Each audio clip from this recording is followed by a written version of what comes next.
Pessoal, vamos falar agora um pouco sobre um aspecto importante dentro da responsabilidade civil também, né? Vamos abordar de novo mais um tema da responsabilidade civil, mas aqui relacionado à responsabilidade civil por ato de terceiro, tá certo? Que é o artigo 932 do Código Civil, ele é bem interessante. Para a gente falar um pouquinho sobre a responsabilidade civil, vamos abordar de uma maneira introdutória o que é a responsabilidade objetiva.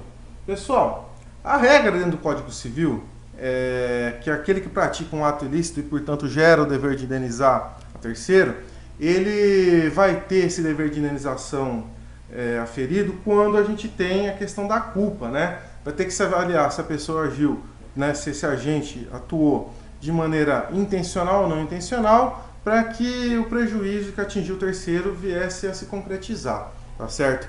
E a gente tem uma exceção dentro também do Código Civil, que é a responsabilidade objetiva, tá certo? Que é aquela que vai se configurar quando apenas vai se apurar, né, a responsabilidade de indenizar quando se tem, né, uma ação ou omissão ou um dano material ou um dano patrimonial, tá certo? E desde que se verifique, conforme a gente está visualizando aqui na nossa imagem, né, um nexo de causalidade, algo que acabe unindo os dois, tá certo? É uma exceção. É uma responsabilidade muito mais abrangente, né, porque não envolve a questão da culpa, e só vai poder ser utilizado em algumas hipóteses expressamente previstas dentro do Código Civil. Tá? Por que ela se justifica? Porque em razão da chamada teoria do risco, tá certo? Há algumas atividades humanas que, em razão dos benefícios que elas acabam aí obtendo, sobretudo do ponto de vista financeiro, econômico, é justo que essas atividades também, elas acabem arcando com os prejuízos que o exercício da sua operação, né, da sua atividade econômica, eles venham a acarretar a terceiros. Então, acidente aéreo, desastre ambiental, né, questão também do transporte de passageiros, são circunstâncias onde os prejuízos que forem identificados aí com relação a terceiros e com relação aos aqueles que utilizam dos seus serviços, né, serão apurados através da ótica da responsabilidade objetiva, tá certo? Nesse sentido, inclusive, há vários enunciados aí dentro das jornadas de direito civil, né? Por exemplo, o 38, a responsabilidade fundada no risco da atividade, como prevista na segunda parte do artigo, no parágrafo único do artigo 927 do novo Código Civil, configura-se quando a atividade normalmente desenvolvida pelo autor do dano causar à pessoa determinada um ônus maior que aos demais membros da coletividade.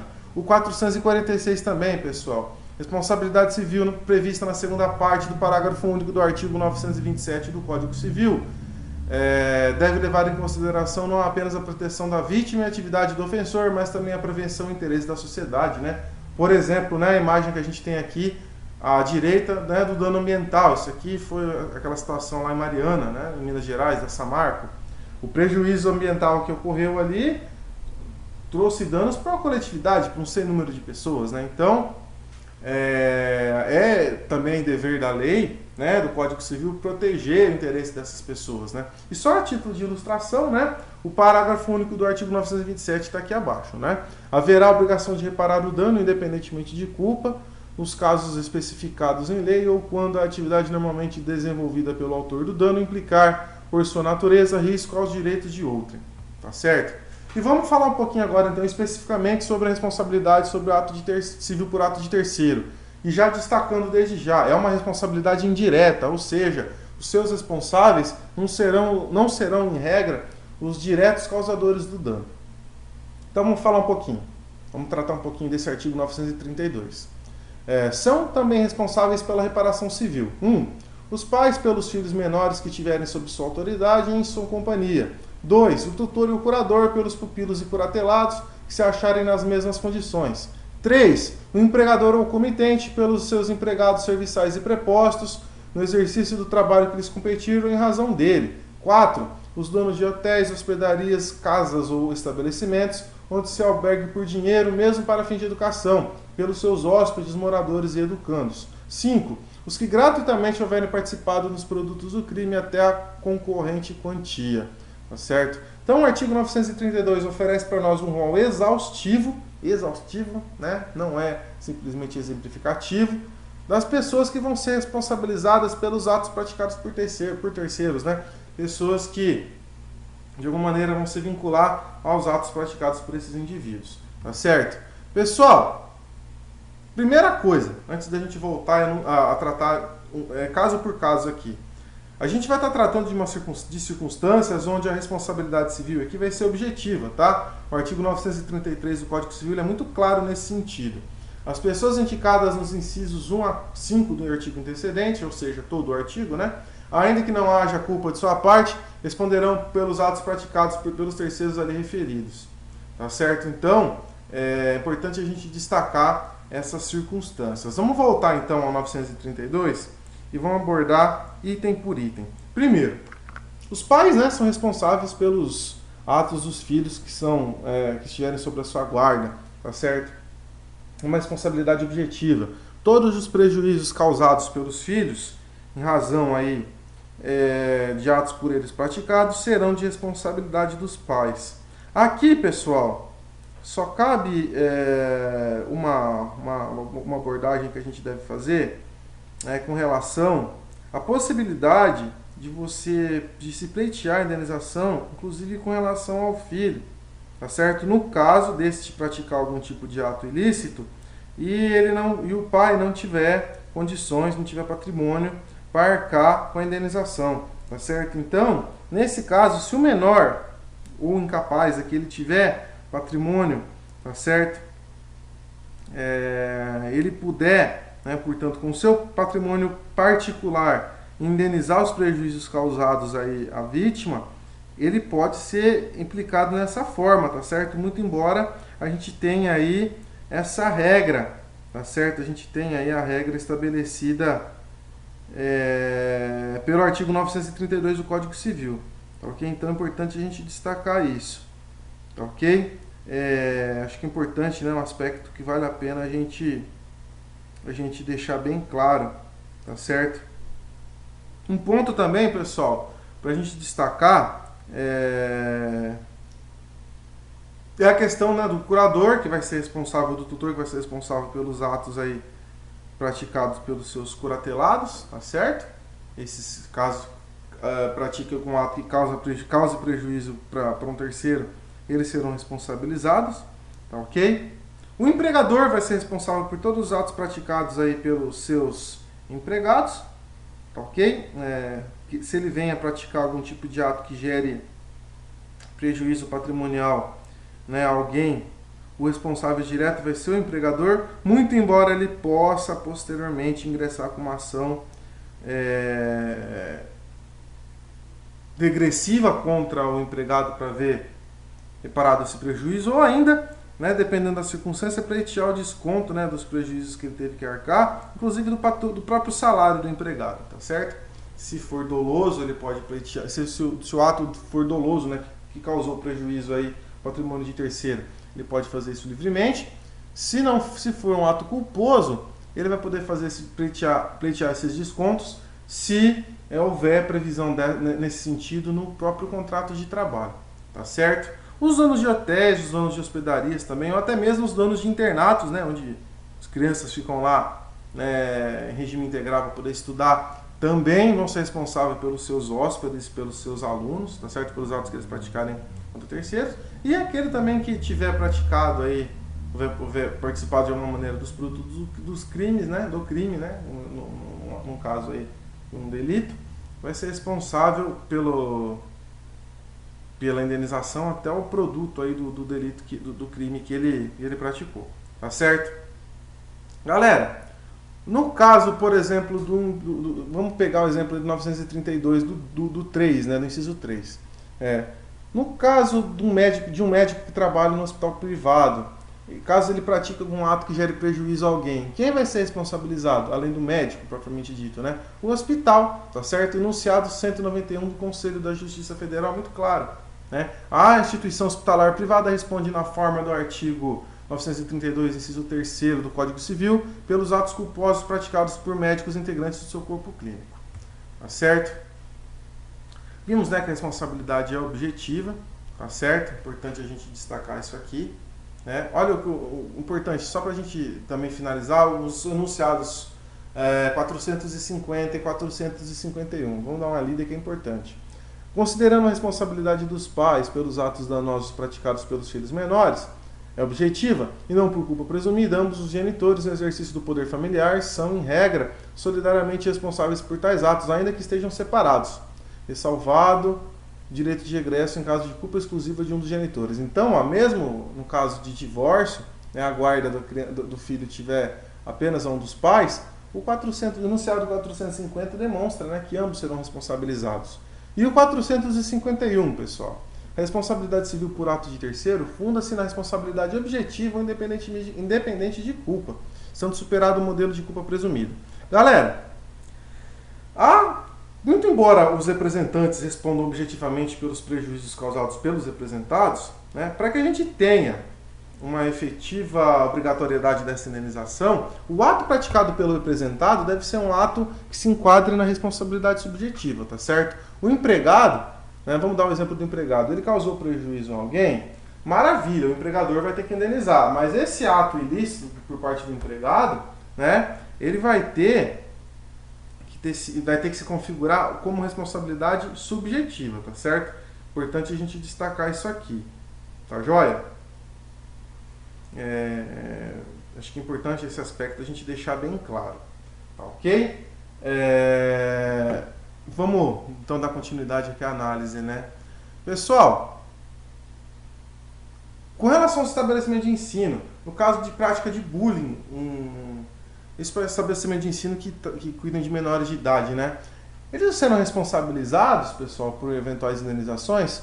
Olha, o que a doutrina, a jurisprudência determinam nesse caso é que os estabelecimentos de ensino têm que procurar se cercar de todos os cuidados necessários para evitar essa prática tão nefasta dentro aí do ambiente escolar, tá certo? Então, fiscalizar, ter funcionários que procurem estar atentos, a essas circunstâncias. Agora, se eles fiscalizaram e mesmo assim a prática ocorreu, a gente afasta a responsabilidade, tá certo? Porque eles agiram aí com toda a cautela que é necessária, que é cabível, que é esperada, sem dúvida alguma, tá certo? No caso da emancipação do menor, se o menor for emancipado, vai afastar a responsabilização pelos seus pais, de indenizar eventuais prejuízos que ele causar a terceiros? Não, tá certo? Precedentes aí do STJ e garantem dessa maneira, tá certo? Agora, o enunciado 41 ele é bem interessante, porque ele faz uma modificação nessa interpretação. Ele deixa a responsabilidade dos pais, evidentemente, mas ele coloca o filho como responsável solidário. Olha que interessante. A única hipótese em que poderá haver responsabilidade solidária do menor de 18 anos com seus pais é ter sido emancipado nos termos do artigo 5º, parágrafo único, inciso 1º do novo Código Civil. Então, se ele for emancipado voluntariamente, é possível, segundo o enunciado 41 do Conselho da Justiça Federal, inclusive ele ser responsabilizado solidariamente, tá certo? Como eu disse para vocês, com relação ao direito de regresso, é assegurado? Sem dúvida alguma, nos termos do artigo 934. Aquele que ressarcir o dano causado por outrem pode reaver o que houver pago daquele por quem pagou, salvo se o causador do dano for descendente e seu absoluto relativamente incapaz. Então, se o causador do dano for um descendente, for um filho, for um neto, não vai caber o direito de regresso, tá certo? O enunciado 44 do Conselho da Justiça Federal ele é bem claro, no que a gente já tinha conversado. Na hipótese do artigo 934, o empregador e o comitente somente poderão agir regressivamente contra o empregado ou preposto se estes tiverem causado dano com dolo ou com culpa. Foi o que a gente já comentou, tá certo? Falamos a respeito do desconto, que é possível em folha de pagamento, Vimos a questão da responsabilidade dos incapazes, que mesmo o artigo 932, ele sendo claro no que pertine a responsabilização dos pais com relação aos filhos, esses também poderão responder subsidiariamente, nos termos do artigo 928, quando seus representantes legais, os pais, não tiverem condições de ressarcir os prejuízos causados à vítima, tá certo?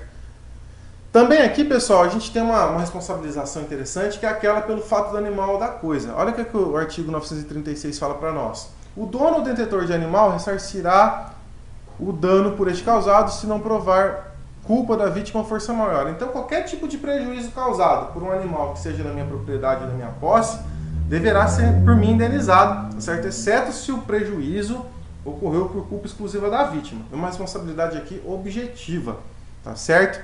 Muito claro, enunciado 452 da Jornada de Direito Civil. Ó. Responsabilidade civil do dono ou detentor do animal é objetiva, admitindo-se excludente de fato exclusivo de terceiro. Tá certo? E nesse mesmo aspecto, a responsabilidade pelo fato da coisa. Olha lá, o artigo 937. O dono de edifício ou construção responde pelos danos que resultarem de sua ruína, se esta provier de falta de reparos cuja necessidade fosse manifesta. Então, qualquer tipo de prejuízo que venha a ocorrer em razão de um bem que a pessoa possua, né, um dano que ocorra a terceiro, o proprietário vai ser responsabilizado, tá certo? Enunciado 556 do Conselho da Justiça Federal. Ó. Responsabilidade civil do dono do prédio ou construção por sua ruína é objetiva, tá certo? Então a pessoa ela possua lá uma casa e um pedaço da fachada dessa casa cai e atinja um transeunte, ele vai ser responsabilizado objetivamente pelos prejuízos causados a esse transeunte. Também nesse mesmo sentido, 938, que é muito interessante, inclusive, né? Aquele que habitar prédio ou parte dele responde pelo dano proveniente das coisas que dele caírem ou forem lançadas em lugar indevido. Então, a pessoa que mora num prédio, um vaso cai da fachada do prédio e atinge um transeunte na calçada, vai ser responsabilizada objetivamente pelos prejuízos. Agora, não é questão de um prédio, né, um condomínio vertical. Se não for possível identificar de onde veio lá o objeto que causou prejuízo, como que a gente vai ter a resolução dessa questão?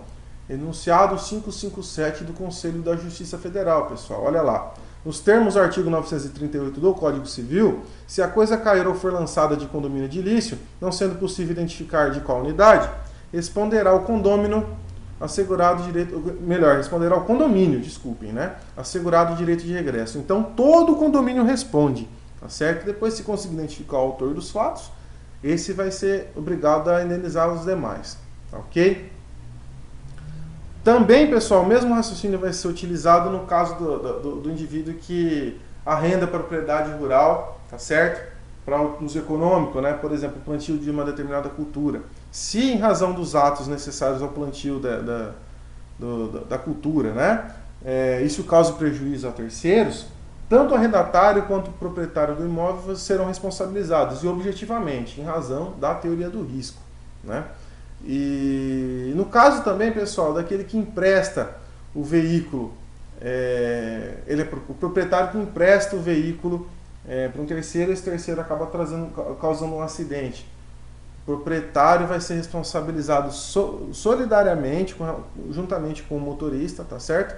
Por indenizar os prejuízos que ele causou. Precedente do STJ, tá aqui na tela, né, para vocês darem uma olhadinha. Né? E no caso do veículo alugado, a pessoa vai lá na locadora e aluga um veículo para utilizar e acaba causando um acidente. Olha o que a súmula 492 da STF fala para nós. A empresa colocadora de veículos responde civil e solidariamente com o locatário pelos danos por este causado a terceiro no uso de veículo, no uso de carro locado. Meus amigos, então era isso que a gente tinha para tratar com vocês a respeito da responsabilidade por fato de terceiro. Espero que vocês tenham gostado. Qualquer dúvida, interajam conosco através do nosso canal no YouTube, através da nossa fanpage. Localizem lá, @professor José Eduardo no Facebook. Fiquem à vontade, comentários, as sugestões são sempre bem-vindos. Um grande abraço a todos e até a próxima.